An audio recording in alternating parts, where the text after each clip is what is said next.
உங்களுக்குள்ளாக தேவனாகிய கர்த்தர் எதையெல்லாம் செய்யும்படியாக உங்களை இந்த திருச்சபைக்குள்ளே கொண்டு வந்தாரோ அதை கர்த்தர் இப்பொழுது அவர் இல்லை என்றாலும் நீங்கள் அதையெல்லாம் செஞ்சிட்டு இருக்கிறீங்க. எத்தனை பேர் அதை விசுவாசிக்கிறீங்க? எத்தனை பேர் அதை நம்புறீங்க? உங்கள் மூலமாக அவருக்குள்ளாக இருந்த கனவுகள் தரிசனங்களை உங்கள் மூலமாக உங்கள் பிள்ளைங்க மூலமாக எதிர்காலத்தில் கர்த்தர் நிறைவேற்றப் போகிறார். ஹல்லேலூயா. நம்ம ஊர் அசைக்கப்படணும், நம்ம தேசம் அசைக்கப்படணும், நம்ம மூலமாக நம்ம குடும்பமெல்லாம் அசைக்கப்படணும். நிறைய குடும்பங்களில் ஒருத்தர் மட்டும்தான் ரட்சிக்கப்பட்டிருப்பாங்க, இன்னும் கணவன் சபைக்கே வரல, மனைவி சபைக்கே வரல, பிள்ளைங்கள்லாம் சபைக்கு வரல. அப்படின்ற நிலையெல்லாம் இனி வருங்காலத்தில் என்ன செய்யணும்? மாறணும். மாறுமா மாறாதா? எத்தனை பேர் அதை விசுவாசிக்கிறீங்க?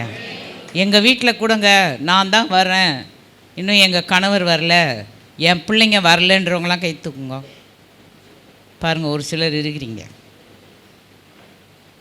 சரி, கையை கீழே போடுங்க. ஒரு சின்ன ஜெபம் மட்டும் உங்களுக்கு கற்றுக் கொடுத்துட்டு நான் போய் உக்காந்துடுறேன். ஏன்னா நான்லாம் கூட நம்ம பாஸ்டர் சொன்ன மாதிரி எங்களுடைய தகப்பனார் 1960 வருஷம் சென்னை பட்டணத்தில் முதல் அசம்பிளிஸ் ஆஃப் காட்ஸ், அவங்க மதுரை பைபிள் காலேஜில் அங்கே ஒரு ஆசிரியராக இருந்தாங்க. எங்கள் குடும்பம் அங்கே தான் இருந்தது.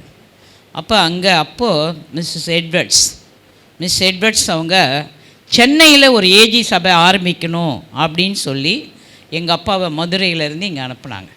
அப்போ நாங்கள் சேத்பட்டுக்கு வந்தோம். பயங்கரமான ஒரு துன்மார்க்கம் நிறைந்த இடம்தான் சொல்லலாம். அங்கே வாழ்ந்தவங்கள்லாம் ரவுடிகளா கொள்ளக்காரங்களா, யாருக்குமே பயப்பட மாட்டாங்க, கத்தி எடுத்துகிட்டு தான் ரோட்டில் நடந்துகிட்டே இருப்பாங்க. அந்த இடத்துல என்னுடைய தகப்பனார் சபையை ஆரம்பித்தார்.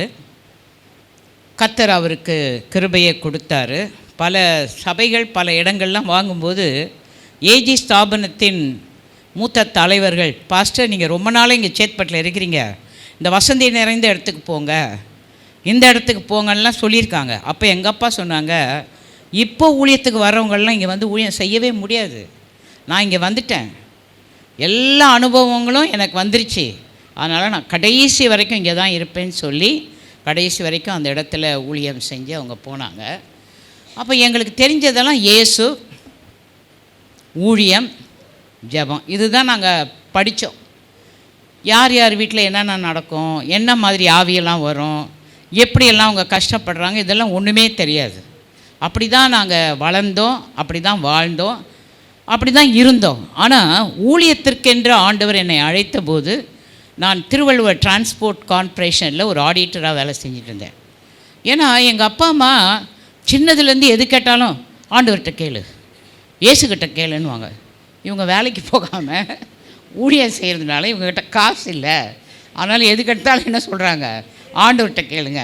அப்போ நம்ம இவங்கள மாதிரி இருக்கக்கூடாது, நம்ம நல்ல வேலை செஞ்சு நமக்கும் வேண்டியதை வச்சுக்கணும், அப்பா அம்மாவுக்கும் கொடுக்கணும், எல்லாருக்கும் கொடுக்கணும்னு அந்த மாதிரி நல்ல வைராக்கியமாக படித்தேன், வைராக்கியமாக நான் இருந்தேன். கர்த்தரும் என்னை ஒன்றும் டிஸ்டர்ப் பண்ணல.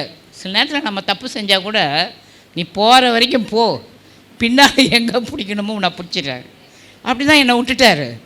அதுக்கு பிறகு நான் டிரான்ஸ்போர்ட்டில் வேலை செஞ்சேன். அப்போ என்னுடைய தகப்பனார் 1989 ஆண்டு செப்டம்பர் மாதம் இந்த உலகத்தை விட்டு 73வது வயதில் தேவனுடைய ராஜ்யத்துக்கு போனாங்க. அப்போ ஆவியானவர் சொன்னார், நீ 40 நாள் உபவாசம் இருந்து ஜெபம் பண்ணோம். அப்போ நான் விடுமுறை எடுத்து ஆண்டவர்கிட்ட ஜெபிக்கும்போது, உன்னுடைய வேலையை நீ ராஜினாமா செய்து என்னுடைய ஊழியத்துக்கு வரணும்னு சொன்னார். அப்போ அவருடைய சத்தத்துக்கு நான் கீழ்ப்படிந்து வேலையை ராஜினாமா செஞ்சுட்டு ஊழியத்துக்கு வந்துட்டேன். அப்போ ஐயா தினகரன் அவர்கள் சுவிசேஷ பயிற்சின்னு ஒன்று நடத்துவாங்க 15 நாள். அப்போ ஐயா தினகரன் கண்ணை மூடிக்கிட்டே ஒவ்வொருத்தருக்கும் தீர்க்க தரிசனமான வார்த்தைகளை சொல்வார்.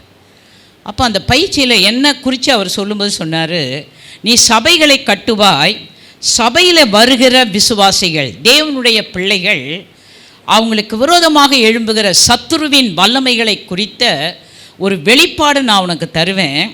அந்த வெளிப்பாட்டில் நீ நிறைந்து ஊழியம் செய்யும் பொழுது என்னுடைய பிள்ளைகள் அறியாமையினால் அவங்கள எதுக்காக நான் அழைச்சேனோ, எதுக்காக தெரிந்து கொண்டேனோ அதை நிறைவேற்ற முடியாமல் எங்கெல்லாம் பாதிக்கப்பட்ட நிலையில் இருக்காங்களோ அவர்களுக்கு அவங்க அதிகாரத்தை பயன்படுத்தி, வல்லமையை பயன்படுத்தி அவர்கள் இந்த உலகத்தில் வாழ்வதற்குரிய, என்னுடைய ராஜ்யத்திற்குரிய பிரதிநிதிகளாக வாழ்வதற்குரிய அந்த முறைகளை, அந்த தரிசனங்களை, அந்த வல்லமையை நான் உனக்கு தருகிறேன் அப்படின்னு அவர் மூலமாக பேசியிருந்தார். ஆனால் நான் இந்த ஊழியத்துக்கு வந்த பிறகு தான், அந்த உபவாசம் இருக்கும்போது தான் அதை எடுத்து படித்தேன். என்ன ஆண்டவர் சபையில் பிசாசுன்றாரு, சாத்தான்றாரு, இதெல்லாம் உனக்கு நான் வெளிப்பாடு தருவேன்ற. இந்த பிசாசு சாத்தான்லாம் நமக்கு தெரியாதே, இது என்ன பிசாசு, இது என்ன சாத்தான் அப்படின்னு நான் நினச்சேன்.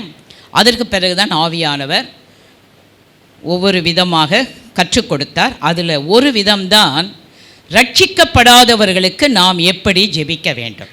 இப்போ நம்ம ரட்சிக்கப்படாதவங்களுக்கு என்ன ஜெபம் பண்ணுவோம்? ஆண்டவரே என் கணவரை ரட்சியும், என் பிள்ளைய ரட்சியும், எங்கள் அம்மாவை ரட்சியும், எங்கள் அப்பாவை ரட்சியும், மாமனாரை ரட்சியும், மாமியாரை ரட்சியும், என் கூட பிறந்தவங்கள ரட்சியும், என் வேலை செய்கிற இருக்கிறவங்கள, இடத்துல இருக்கிறவங்களெல்லாம் ரட்சியும் ரட்சியும் ரட்சியும் ரட்சியும். இதுதான் ஜெபம் பண்ண தெரியும் நமக்கு.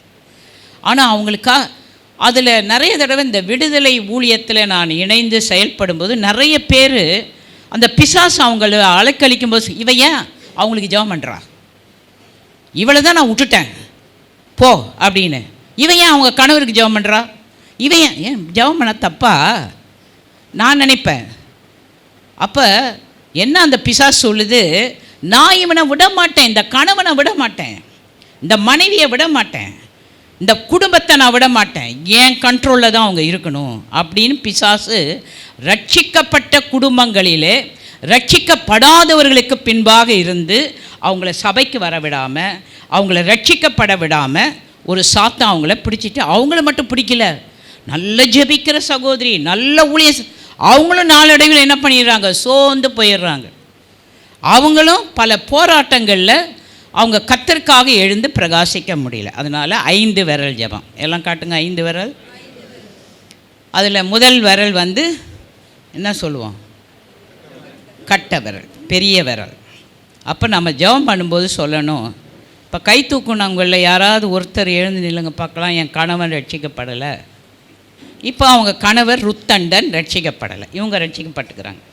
அப்போ நம்ம ஜெபம் பண்ணும்போது, அந்த அம்மா ஜெபம் பண்ணும்போது, நாம் ஜெபம் பண்ணும்போது, ஆண்டவரே ருத்தண்டன் எனக்கு கணவர், எனக்கு ரொம்ப முக்கியம், ஆனால் என்னை விட உங்களுக்கு ரொம்ப முக்கியம், அதை சொல்லணும். அப்போ சாத்தான் ஒன்றும் பண்ண முடியாது. ஏன்னா எனக்கு மட்டும் நீங்கள் ரத்தம் சிந்தலை, எனக்கு மட்டும் நீங்கள் ஜீவனை கொடுக்கல, என் கணவர் ருத்தண்டனுக்கும் நீங்கள் ஜீவனை கொடுத்துருக்கீங்க, ரத்தத்தை சிந்திருக்கிறீங்க, சாத்தான் ஒன்றும் பண்ண முடியாது. அது உண்மை. 2வது ஆள்காட்டி விரல்.